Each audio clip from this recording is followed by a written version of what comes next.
except where them hands, where them holes, where them throws, you know what I'm saying? So I found this video clip on the Andrew Gold channel where they're talking about cults.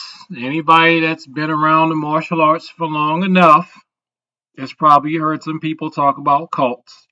But I think this really hits a nail on the head in terms of what exactly, if you're online and you want to know what makes a school a bad school, that's free from style preference and style dogma. And I hate grappling. I love grappling. I hate striking. I love striking. I hate no touch. I love no touch. All those type of divisions has got to be from this country or that country or this association. Make your own style. Must have existed for thousands of years. This right here, this defining what a cult is or a destructive group. This right here really cuts to the meat of what would make a school bad.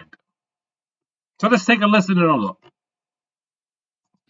And it doesn't have to be religious. I got to stress that, because groups like, you can find coercively controlling individuals, predatory individuals, head up groups that can be as diverse as martial arts dojos, acting classes, sports teams, Boy Scout troops. I mean, it doesn't have to be religious, but religion is big for predatory leaders, because there's a ready-made belief set, and they can just take it, and people are used to having lots and lots and lots of different ideas and denominations of activities, and so these guys can take it and morph it into their own thing.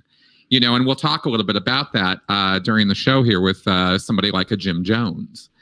You know, so but it's when you talk about. Oh, sorry, go on. No, just to finish the thought, it's really just about a group that's practicing coercion and using coercive tactics, meaning they're undermining your ability to think, to act, to speak, and to basically have human rights and civil rights. They kind of take those away. A lot of the explanations for it have to do with the good of the group or the mission, or this is eventually going to be good for you. But really, they're just taking things from you, and they're really not giving back. It feels initially like they are. There are interesting practices a lot of these groups will engage in that will make it feel like it's an incredibly emotionally impacting or satisfying experience at the get-go, at the start.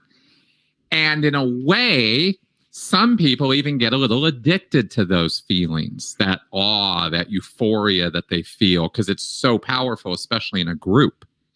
And that's what keeps them going back, is they're kind of chasing that high and spending money and time and resources and everything to get that.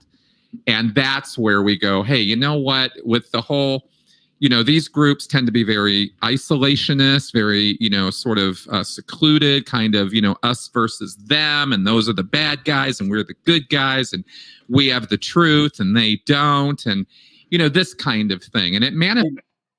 They have the truth. I mean, we have the truth and they don't. That never happens in martial arts, right? Never. That never happens. I'm let me keep going.